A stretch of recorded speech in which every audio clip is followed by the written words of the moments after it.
साहब, हज 2025 की गाइडलाइन आ चुकी है। किस तरीके की गाइडलाइन है, उसमें क्या चेंजिंग, क्या बदलाव किया है इस बार? देखिए, ऐसा है, जो गाइडलाइन आई है उसमें कुछ बात हाजियों के हित की है और कुछ नागवार बातें हैं जो हाजियों के हित की नहीं है, जिससे हाजियों को नुकसान हो सकता है। उसमें सबसे पहली तो बात यह है कि जो हज कमेटी ने 70 साल रिज़र्व कैटेगरी के हाजी होते थे उनकी उम्र घटा करके 65 साल कर दी।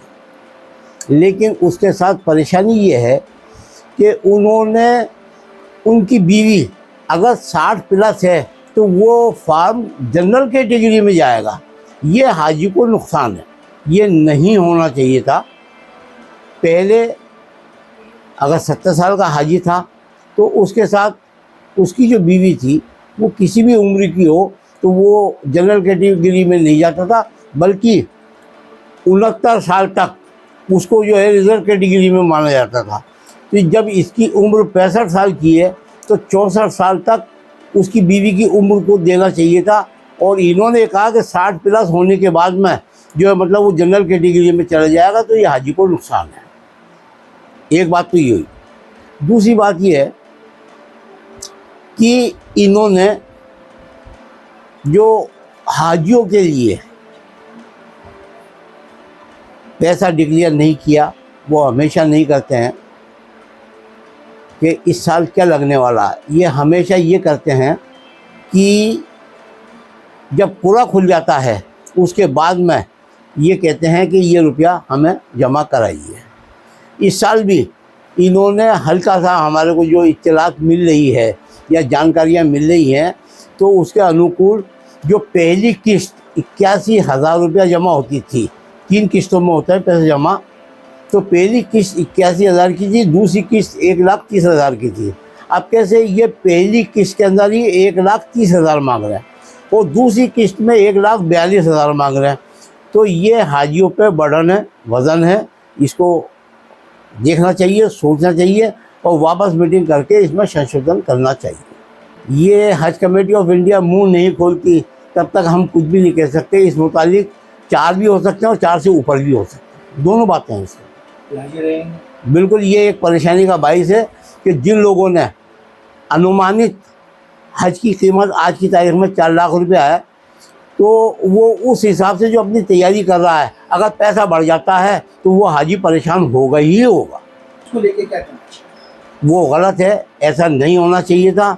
उसका रीज़न ये है कि हाजियों के साथ अन्याय हुआ है। ये खुले तौर पर हम ये कहना चाहते हैं कि ये हाजियों के साथ अन्याय किया है, क्योंकि अगर गुज़िश्ता साल हाजियों ने फार्म कम भरे तो उसका मतलब ये नहीं है कि आप सीटें डिस्ट्रीब्यूट कर देंगे। आपको कोटा वही रखना चाहिए था जो था, क्योंकि एकदम से 4 लाख रुपया कर देना हाजी के लिए एक अचंभित बात है। दूसरी बात यह है कि कुछ कारोबार की कमी की वजह से भी जो हाजियों ने फार्म कम भरे हैं, तो आपके पास में अगर कोटा बचता है तो आप वो डिस्ट्रीब्यूट कर दें, उसकी कोई वो नहीं है। लेकिन कोटा तो हाजी का पूरा ही रखना चाहिए था। 80% जो नहीं रख पाई है सरकार। भाई देखिए, प्राइवेट टूर वाले 5 लाख से शुरू होते हैं, 6 लाख, 7 लाख, 8 लाख, 11 लाख तक चले जाते हैं वो अपने टूर के हिसाब से।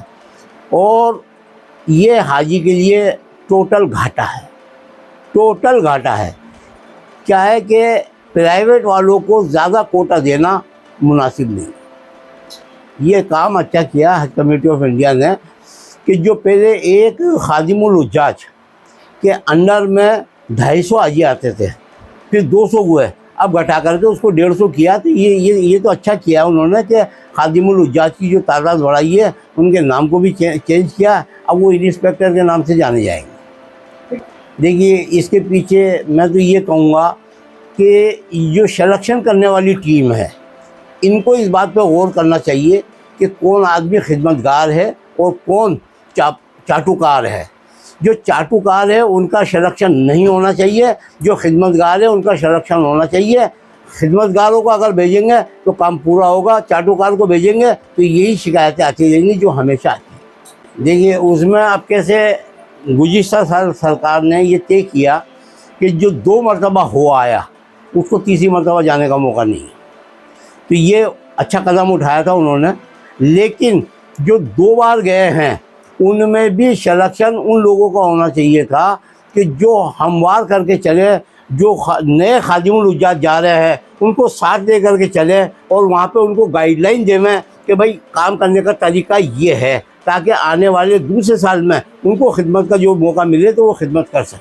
देखिए ऐसा है, इस बारे में मेरे को भी शंका थी और इस बारे में मैंने ईओ साहब से बातचीत की थी। तो ईओ साहब ने ये बताया कि गुज़िश्ता साल बहुत सारी शिकायतें बिल्डिंगों की रही है और वो बिल्डिंगें लास्ट मोमेंट पे जा कर के, क्योंकि फार्म देर से भरे गए थे तो देर से भरने की वजह से सिलेक्शन नहीं हो पाया था बिल्डिंगों का और यहाँ से टीम भी नहीं जा पाई थी। तो अब कैसे जो है पहले फार्म शुरू किए गए हैं और जल्दी ही वहाँ पे बिल्डिंग देखने के लिए टीम भेजी जाएगी ताकि हाजियों को ज़्यादा से ज़्यादा सहूलियत वाली बिल्डिंग मिल सके। ग्रुप 5 का रखा, लेकिन उसमें संशोधन जो किया वो हाजियों के साथ में किया और वो 65 साल घटा करके जो किया वो अलग मैटर है। ये है कि इस बार हाजी साहब मगर देखिए वही वाली बात है, इसमें 2 बातें हैं। हाजी तो आ रहे हैं लेकिन कम तादाद में आ रहे हैं, क्योंकि महंगाई का बढ़ जाना या 2019 के अंदर जो हज 2,35,000 का था वो एकदम से 4 लाख का हो जाना या 3.5 पौने 4 लाख का हो जाना, ये एक अहमियत रखता है। और इतनी बड़ा अमाउंट का बढ़ जाना हाजियों के लिए तो बहुत दुखदायी वाली बात है। तो ये नहीं होना चाहिए था। सरकार को इस ओर ध्यान देना चाहिए और इसमें पैसे की कटौती करनी चाहिए, हज को सस्ता करना चाहिए ताकि आम आदमी के पहुंच में ये आ जाए। दूसरी बात ये थी कि आपका ये सवाल था कि फार्म जो पहले शुरू हुआ है उसके लिए मैंने आपको बता ही दिया है। और आपके यहाँ पे भीड़ क्यों नजर नहीं आ रही? हाँ, भीड़ का मामला ये है कि हमने इस साल से ऑनलाइन जो फार्म शुरू हुए हैं तो ये एक अच्छा हाजियों के लिए मैसेज है। हमने भी जो हमें रिक्वायरमेंट है सामान की या उनके प्रूफ की, तो हमने उसको व्हाट्सएप पे चला रखा है और पूरे राजस्थान में फैला रखा है। राजस्थान हज वेलफेयर सोसाइटी इस साल से जो है पूरे राजस्थान के हाजियों के लिए हमने एक मैसेज छोड़ रखा है, वो मैं आपको भी सेंड कर दूंगा। और उसके अंदर हमारे को जो ज़रूरत है सामान की, वो सामान हमने उनसे मांगा है और उनसे कहा कि आप PDF बना करके हमें भेज दें, हम फार्म भर के आपके घर ही पे पहुँचा देंगे, वहीं पर ही आप प्रिंट निकाल लें और हज कमेटी ऑफ राजस्थान के पास में पहुँचा दें। देखिए सबसे पहले तो 15 जनवरी 2026 तक का पासपोर्ट होना ज़रूरी है। दूसरा आधार उसका चाहिए, तीसरा ब्लड ग्रुप चाहिए, चौथा उसका नॉमिनी का नाम और मोबाइल नंबर चाहिए, 5वां ब्लड ग्रुप आ गया, अगर मैं ब्लड ग्रुप है। और इस तरीके से आधार वगैरह और जिसका भी जो है वो सारे डॉक्यूमेंट हमने उसके अंदर सेंड कर दिया है और वो लोगों तक जा रहा है मैसेज और लोग उसको पढ़ रहे हैं और हमें PDF बना करके भेज रहे हैं और हम हमारे तौर पर फार्म भर रहे हैं। अल्हम्दुलिल्लाह, ऐसा नहीं है कि हम बिल्कुल खामोश बैठे हुए हैं। अल्लाह का शुक्र है, राजस्थान हज वेलफेयर सोसाइटी पिछले 26 सालों से, ये 27वां साल शुरू हो चुका है, तो पिछले 26 सालों से अल्हम्दुलिल्लाह जो काम कर रही है वो अपना काम को अंजाम देने की क्षमता रखती है। देखिए उसके लिए मैं सबसे पहले तो ये कहूँगा कि जो भी हाजी साहिबान फार्म भर रहे हैं वो YouTube पे चले जाए। राजस्थान हज वेलफेयर सोसाइटी हज उम्रा के नाम से हमारी 2 घंटे 1 मिनट 43 सेकंड की एक वीडियो है, उसको निकाल लें और निकाल करके सबसे पहले तरीका सीखें।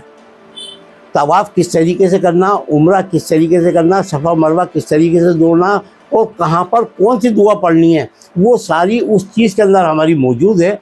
तो ये अगर हाजी चाहे और थोड़ा थोड़ा वक्त रोज़ निकाले तो बहुत कुछ सीख के जा सकता है। क्योंकि अमूमन वहाँ पर ये देखने को मिला है कि लोग भटकते हैं और एक दूसरे से पूछता है कि यहाँ पे क्या करूँ, यहाँ पे क्या करूँ।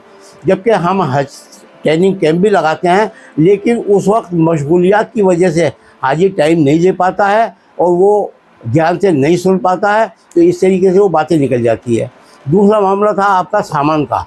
तो सामान जो हज कमेटी ऑफ इंडिया ने नियम बनाए हैं, 20-20 किलो के 2 बैग और 7 किलो का हैंड बैग। आदमी इससे ज़्यादा सामान ले करके ना जाए क्योंकि ले जाने से सामान खुलता है और वो परेशानी का बाइस बनता है, तो ये नहीं होना चाहिए।